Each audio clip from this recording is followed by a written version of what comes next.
இப்போ சி.வி. சண்முகம் விவகாரம் எல்லாருக்குமே தெரியும். இப்போ அவர் எப்படி வன்னியர்களை மட்டும் பிரிச்சு எடுத்துட்டு போறாரா, வன்னியர்களுக்காக இதுவரை அவர் என்ன செஞ்சிருக்கிறார்? இல்லை, அதாவது வன்னியர் தலைமைன்னு மட்டும் அவரை பார்க்கலாரு. பொதுவான கட்சி பொதுவான தலைவராக தான் இருக்கார். அவர் கூட போன எல்லாருமே வெறும் வன்னியர்கள் மட்டும் இல்லை, மற்றவர்களும் அவர் கூட போனவங்க தான். கடலூர் மாவட்டத்தில் இருக்கிற இப்போ ராகேஷ்ங்கிறவர் வன்னியர் இல்லை. ராகேஷ்ங்கிறவர் சங்கராபுரத்தோட எம்எல்ஏ. அவருக்கு நான் வன்னியர் இல்லை. ஆனால் அவர் சி.வி. சண்முகத்தை கூட தான் போனார்.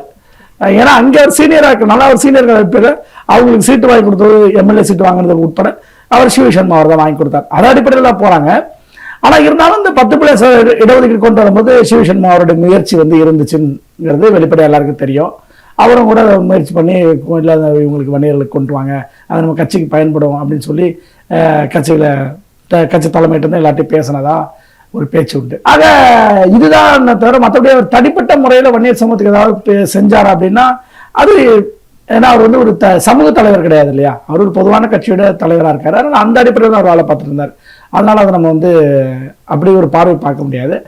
ஆனால் வன்னியர்களுக்கு இன்னும் நிறைய செஞ்சால் இன்னும் ஒரு மிகப்பெரிய ஆளுமையாக வளர்ந்துருப்பார். ஏன்னா வீரபாண்டியார் அந்த திமுகலே இருந்தாலும் வன்னியர்களுக்கு ஒரு பிரச்சனைங்கும் போது குரல் கொடுப்பார். அதை அவர் வன்னியர் ஆளுமையாக அவர் வளர்ந்தார். இவர் வாழப்பாடியார் காங்கிரஸ் கட்சியிலே இருந்தாலும் வன்னியர்களுக்கு பல்வேறு சிக்கல்லாம் அவர் குரல் கொடுப்பார்.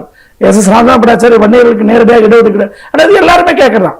அப்ப அது போல இது கேட்பது ஒன்றும் தவறு இல்லை. ஆனா அப்படி கேட்கணுங்கிற இடத்துல தான் இருக்குது. 10.5 சி.வி. சண்முகருடைய முயற்சி பாராட்டக்கூடியது. ஆனால் அது தடைபடும் போது யார் குரல் கொடுத்திருக்கணும்? அதே சி.வி. சண்முகம் மீண்டும் குறை கொடுத்துருக்கணும்ல. 10.5% இடஒதுக்கீடு கொண்டு வந்தாங்க, அதிமுக அரசாங்கம் கொண்டு வந்துச்சு. திருப்பி அது தடையாதுன்னு அந்த தடையை உடைக்கிற வேலையை யார் செய்யணும்? சி.வி. சண்முகம் அவர் செஞ்சிருக்கணும்ல, அந்த முயற்சி அவர் எடுத்திருக்கணும்ல.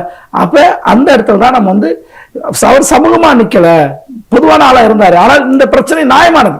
நீ 10.5% கொண்டு வந்து தப்பா அப்படிங்கிற கேள்வி இருக்குல்ல, சரிதானே? அப்ப சரியா இருக்கும்போது ஏன் அதை நீங்க நடைமுறைப்படுத்த வேலை பார்க்கல?